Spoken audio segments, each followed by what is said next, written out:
What is this thing? It's called the Cosmic Staff. The staff's not supposed to work for anyone except Starman. Halo sahabat, kembali lagi bersama saya di Alfat Film.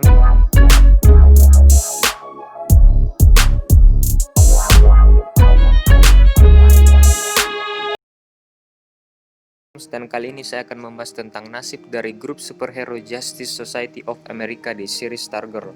Tapi sebelum itu, klik tombol subscribe di bawah dan bunyikan loncengnya untuk video terupdate dari kami. Pertama-tama, saya akan memperbaiki pernyataan saya yang mengatakan kalau perbedaan dari JSA dan Justice League itu ada di daerah lingkup yang mereka lindungi. Menurut salah satu komen Facebook dari Benedictus Anger, Justice Society of America diciptakan duluan pada era Golden Age. Anggotanya superhero dari era Golden Age tersebut. Kalau Justice League diciptakan pada era Silver Age. Justice League dianggap sebagai spiritual successor dari JSA karena pada saat itu Garth Fox, kreator JSA, mau merevive JSA dengan konsep yang lebih modern. Nah, itu tadi sepertinya sudah cukup bisa menggambarkan tentang perbedaan dari Justice Society of America dan Justice League. Kalau masih ada yang lain, tinggal tulis komen di bawah. Oke, kita akan langsung masuk ke pembahasan. Dalam opening scene di seri Stargirl, kita diperlihatkan saat Stripesy mengendarai mobil menuju sebuah rumah mewah yang kabarnya adalah rumah dari Starman.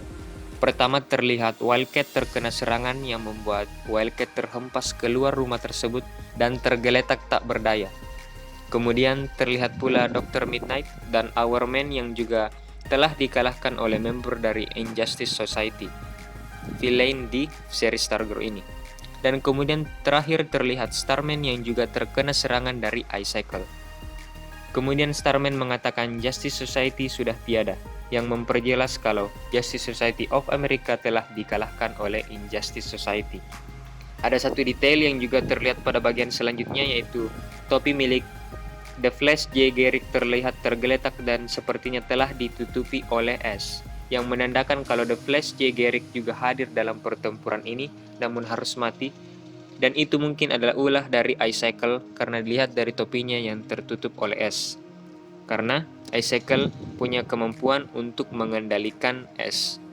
Dalam scene ini kita hanya diperlihatkan beberapa hero dan villain yang bertarung dalam rumah tersebut. Padahal sebenarnya member dari Justice Society of America ada beberapa yang lain dan dapat dilihat melalui foto berikut. Kita bisa melihat Hawkman, Hawkgirl, sampai Dr. Fate di sini.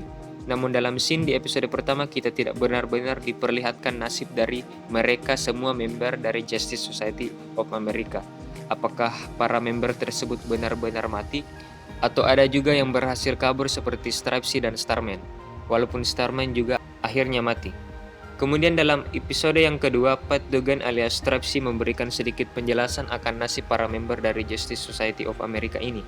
Dia mengatakan kalau pada malam itu, yang maksudnya malam saat Justice Society melawan Injustice Society, ada banyak temannya yang mati, termasuk Johnny Thunder, Hawkman, Hawkgirl. Berarti ada 3 tambahan hero yang baru kita tahu juga telah dikalahkan oleh JSA. Dan sebenarnya pada malam itu juga ada Green Lantern versi Alan Scott, namun tidak benar-benar ditampilkan melainkan hanya melalui sinar cahaya hijau dan kayak api berwarna hijau yang dapat kita lihat saat Stripesy berada di depan rumah mewah tersebut. Sudah bisa dilihat sinar hijau yang berada dan mengelilingi rumah dari katanya rumah Starman itu. Tapi masih ada member yang lain yang mungkin selamat dari peristiwa tersebut. Bisa saja Jay Garrick berhasil kabur dari peristiwa tersebut dan menyelamatkan beberapa, mungkin 1 atau 2 teman superhero member dari Justice Society of America, mungkin saja Dr. Fate atau Sandman atau member-member yang lain. Karena dalam dunia superhero, karakter yang dikatakan telah mati atau tidak diketahui nasibnya biasanya nanti juga bakalan muncul lagi. Mungkin saja nanti kita bakal melihat Dr. Fate, The Flash versi Jay Garrick, atau member Justice Society of America yang lain yang mungkin saja selamat dari peristiwa tersebut. Dalam episode kedua saja Pat Dugan mengatakan kalau Hourman yang tubuhnya telah diserang oleh The Wizard, salah satu member dari Injustice Society, dapat selamat dari peristiwa tersebut, padahal dia sudah tidak berdaya karena serangan dari The Wizard tersebut. Hourman kemudian merasa bertanggung jawab atas kekalahan dari JSA dan kemudian mencoba untuk melacak keberadaan dari Injustice Society dari Los Angeles, Colorado hingga Nebraska, tepatnya Blue Valley, tempat sekarang Pat Dugan dan juga Courtney alias Stargirl berada.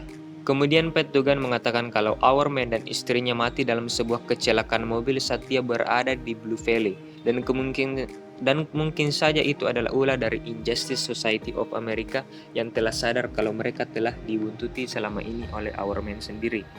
Tetapi Pat Dugan mengatakan Our Man memberikan penelitiannya kepada Pat karena Our Man sudah tidak punya teman hero lagi yang bisa melanjutkan perjuangan dari dia sendiri dan Justice Society of America ini.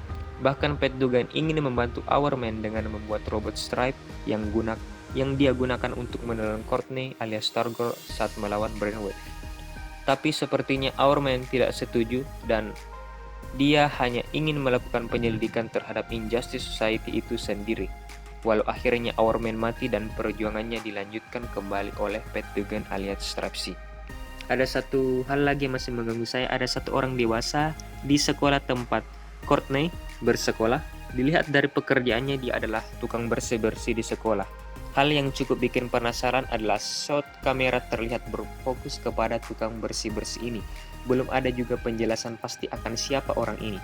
Tukang bersih-bersih ini juga terlihat menatap Courtney alias Stargirl seakan-akan dia tahu Courtney itu siapa.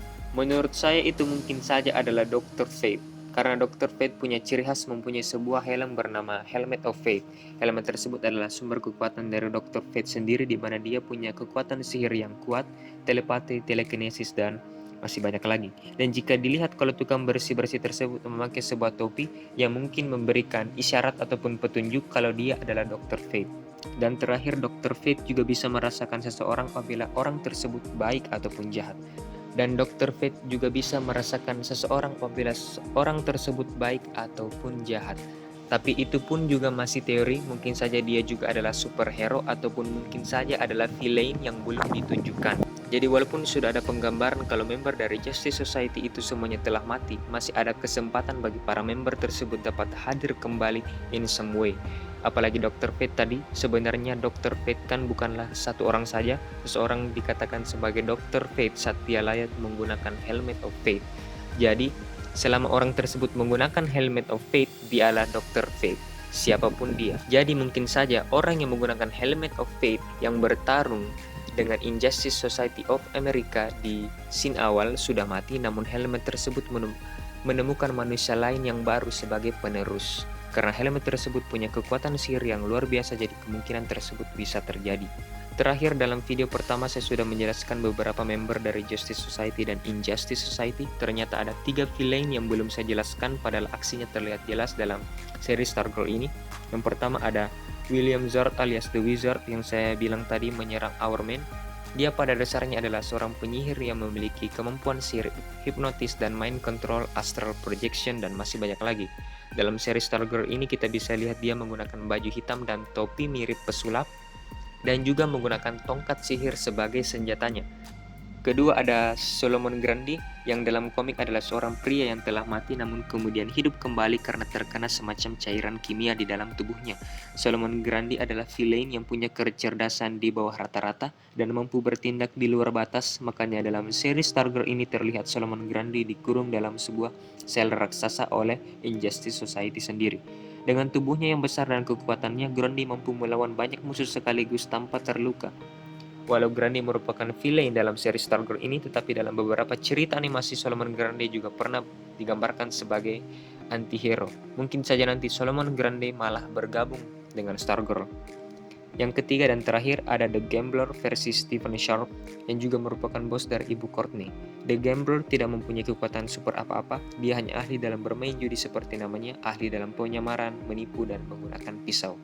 Itu saja dulu untuk pembahasan tentang seri Stargirl kali ini. Komen di bawah pembahasan yang mungkin menarik untuk dibahas lagi tentang seri Stargirl. Follow IG saya di Alphard Films untuk berita seputar film dan TV series. Like jika kalian suka dengan video ini, share ke teman dan grup kalian, dan jangan lupa klik tombol subscribe di bawah dan bunyikan loncengnya untuk video terupdate dari kami, and see you later.